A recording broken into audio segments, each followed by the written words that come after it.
धर्म प्रेमी सज्जनों, भाइयों बहनों, बच्चे एवं बच्चियों,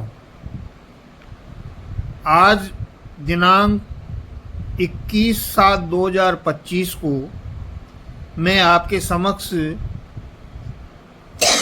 जय गुरुदेव जीव कल्याण का ये छठा एपिसोड पेश कर रहा हूँ। प्रत्येक मनुष्य के लिए ये बहुत ही आवश्यक है, तो आप इसे ध्यान से सुने। ये प्रत्येक मनुष्य के जीवन को सार्थक करने के लिए जरूरी है और मैं अपनी लिखी हुई किताब के पढ़कर आपको ये क्रमबद्धता से पेश कर रहा हूँ, जिससे आपको धर्म के मर्म के विषय में और मानव जीवन की सार्थकता किसमें है इसके विषय में क्रमबद्धता से जानकारी हो सके। अतः ये छठा एपिसोड प्रारंभ है। संसार के लोगों को भ्रमित करने और भटकाने के लिए द्वापर युग में विष्णु भगवान ने वेदव्यास जी को दिव्य दृष्टि और ब्रह्मा विष्णु महेश तक का दिव्य ज्ञान दिया। इससे आगे का ज्ञान पहले से ही गुप्त था, अतः वह कहीं लिखा नहीं होने से वेदव्यास जी की जानकारी में आना संभव भी नहीं था। वेद व्यास जी ने 17 पुराण लिखे और विष्णु भगवान को ही सर्वे सर्वा एवं मुक्तिदाता मानकर 18वां पुराण भागवत पुराण लिखा। भागवत पुराण व्यक्ति को ईश्वर के प्रति समर्पित करने में अत्यंत सुंदर रचना है। मनुष्य में भक्ति भावना भरने हेतु भी ये उत्कृष्ट ग्रंथ है, परंतु इसे ही मुक्ति का आधार बना दिया, जो झूठी और मनुष्य को भ्रम में डालने वाली बात है। गोस्वामी तुलसीदास जी ने देखा कि मुक्ति के विषय में सनातन धर्म में भ्रम फैला हुआ है। भगवत कथा करवाने या सप्ताजी की कथा करवाने एवं सुनने से मुक्ति प्राप्त करके मनुष्य जन्म मरण के बंधन से नहीं छूट सकता। इसलिए मुक्ति के विषय में मनुष्यों के भ्रम को मिटाने हेतु उन्होंने रामचरितमानस की रचना करी। अतः रामचरितमानस के रचयिता गोस्वामी तुलसीदास जी के विषय में संक्षिप्त जानकारी देना यहाँ आवश्यक हो जाता है। रामचरितमानस के रचयिता गोस्वामी तुलसीदास जी का जन्म उत्तर प्रदेश के बांदा जिले के राजापुर गांव में हुआ था। भादवा के महीने में शुक्ल पक्ष एकादशी मंगलवार के दिन संवत 1589 में कान्य कुब्ज ब्राह्मण कुल में ये उत्पन्न हुए थे। ये अपने समय के सद्गुरु थे। परमपिता परमात्मा सत्पुरुष ने अपने प्रतिनिधि के रूप में इन्हें यहाँ भेजा था। 25 वर्ष की आयु में संवत 1614 में सावन के महीने में नवमी के दिन के आधी रात्रि को एकदम बिजली कड़की और इनको दिव्य दृष्टि प्राप्त हो गई और पराविद्या का ज्ञान हो गया। संवत 1614 ता दिन भया अगम का सोदा, सावन सुदी नौमी तिथिवारी, आधी रात भई गति न्यारी।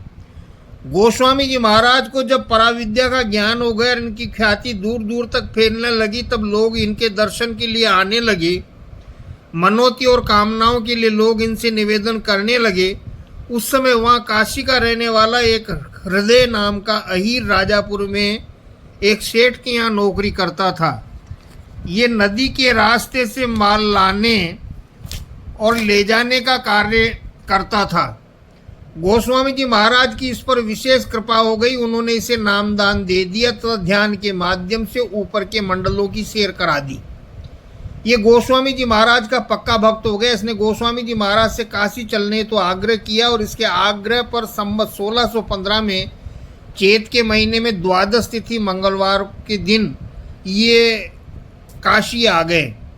इनके निर्देशन पर उस हृदय नाम के अहीर ने अपनी 80 घाट पर इसकी कुटिया बना दी। काशी में रहकर ये सत्संग देने लगे और इन्होंने घट रामायण की रचना करी। संवत 1618 में भादवा के महीने में एकादशी तिथि मंगलवार के दिन इन्होंने सर्वप्रथम घट रामायण को काशी के लोगों को सुनाना प्रारंभ किया। इसे सुनकर काशी के लोगों का बड़ा आश्चर्य हुआ और उन्होंने इसके विरोध में निरर्थक शोर मचाना शुरू कर दिया। पंडित, जैन, तुर्क आदि सभी लोगों ने झगड़ा शुरू कर दिया। गोस्वामी जी महाराज ने सभी को समझाने की कोशिश करी, परंतु घट रामायण के विरुद्ध रात रात भर शोर चलता रहा। कोई समझने को तैयार नहीं हुआ। 10 आदमी आए और इन्हें संतुष्ट किया तो दूसरे दिन 20 आदमी विरोध करने आ गए। 20 आदमियों को संतुष्ट किया तो अगले दिन 50 आदमी आ गए और उसके अगले दिन 100 आ गए और इस प्रकार नगर में शोर बढ़ने लगा। गोस्वामी जी महाराज ने उस समय लोगों की भावना को देखकर घट रामायण गुप्त किया और उसे प्रचलन में नहीं आने दिया। संवत 1618 से 1631 तक सभी वेद शास्त्रों का अध्ययन करके इन्होंने जन भावना के अनुरूप रामचरितमानस लिखी। रामचरितमानस लिखने का उद्देश्य ही सदगुरु के सानिध्य में मुक्ति मार्ग की जानकारी प्राप्त करके उससे नामदान लेकर मुक्ति प्राप्त करना मुख्य था। इसके लिए सभी की आस्था के अनुरूप भगवान श्री राम जी को आधार बनाकर भक्ति के से अंतःकरण को निर्मल करके जीवित अवस्था में ही परमात्मा को प्राप्त कर मुक्ति प्राप्त करना है, जिससे मनुष्य जीवन सार्थक बने। गजब के काव्य सौष्ठव के अंतर्गत गोस्वामी जी महाराज ने रामचरितमानस की रचना करी। रामचरितमानस लिखने का वास्तविक उद्देश्य और मर्म को समझना बड़े बड़े ज्ञानी महापंडित प्राचार्यों के वश की बात नहीं है। रामचरितमानस लिखते समय तुलसीदास जी लिखते हैं, स्वांत सुखाय तुलसी रघुनाथ गाथा। इसका अर्थ है रामचंद्र जी की ये गाथा स्वयं के अंतःकरण के सुख के लिए है। इसका दूसरा अर्थ है स्वयं का अंत होने पर सुख प्राप्त हो, अर्थात जीव आत्मा जन्म मरण के बंधन से मुक्त हो जावे और 84 लाख योनियों में भटकने से बच जाए, हमेशा हमेशा के लिए कर्म बंधन से मुक्त हो जाए। हिंदी साहित्य के मूर्धन्य आलोचक हुए हैं आचार्य रामचंद्र शुक्ल। इन्होंने सभी ग्रंथों की साहित्यकारों की आलोचना और गुणदोष लिखे। आलोचना से सभी की धज्जियां उड़ाई।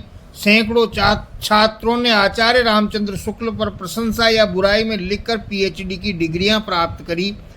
किसी ने रामचरितमानस को भी आचार्य रामचंद्र शुक्ल के समक्ष रखा और निवेदन किया कि आप इस पर भी तो कुछ लिखो। रामचंद्र शुक्ल ने रामचरितमानस को पढ़कर अति सुंदर 4 पंक्तियां लिखी जो इस प्रकार है।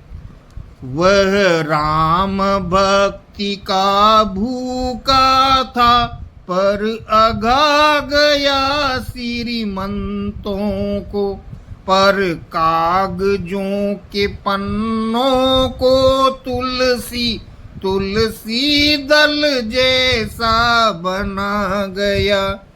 कितनी सुंदर बात लिखी है। ऐसा ग्रंथ है हमारी रामचरितमानस। राम भगवान है, हमारी त्रिलोकी के मालिक हैं, इन्हीं का नाम अल्लाह है। महात्मा गांधी जी सदैव गुनगुनाते रहते थे, रघुपति राघव राजा राम, पतित पावन सीताराम, ईश्वर अल्लाह तेरा नाम, सबको सन्मति दे भगवान। रामचरितमानस के मर्म को बुद्धि और पढ़ाई से आचार्य जैसी डिग्रियां प्राप्त करके नहीं समझा जा सकता। इसे तो वही समझ सकता है जिसे वो परमात्मा परमपिता सतपुरुष स्वयं समझा दे। अन्यथा तो बड़े बड़े विद्वान डिग्रीधारियों और कथावाचकों के लिए ये राम रावण की कहानी ही है जिसे सभी कथावाचक सुनाते आ रहे हैं।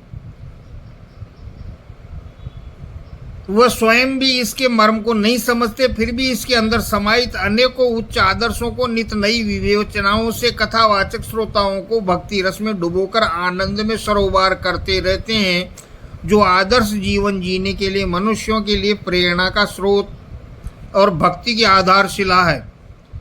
परंतु गोस्वामी जी का रामचरितमानस लिखने का उद्देश्य जीव आत्मा को कर्म बंधन से छुड़ाकर मुक्ति दिलाना है और इस मर्म को ही बड़े सूक्ष्म रूप से रामचरितमानस में निरूपित किया हुआ है। इस बात की पुष्टि रामचरितमानस की आरती भी करती है। नेक्स्ट एपिसोड नंबर 7 आपकी सेवा में अगला एपिसोड पेश किया जाएगा। एपिसोड 6 समाप्त हुआ। धन्यवाद।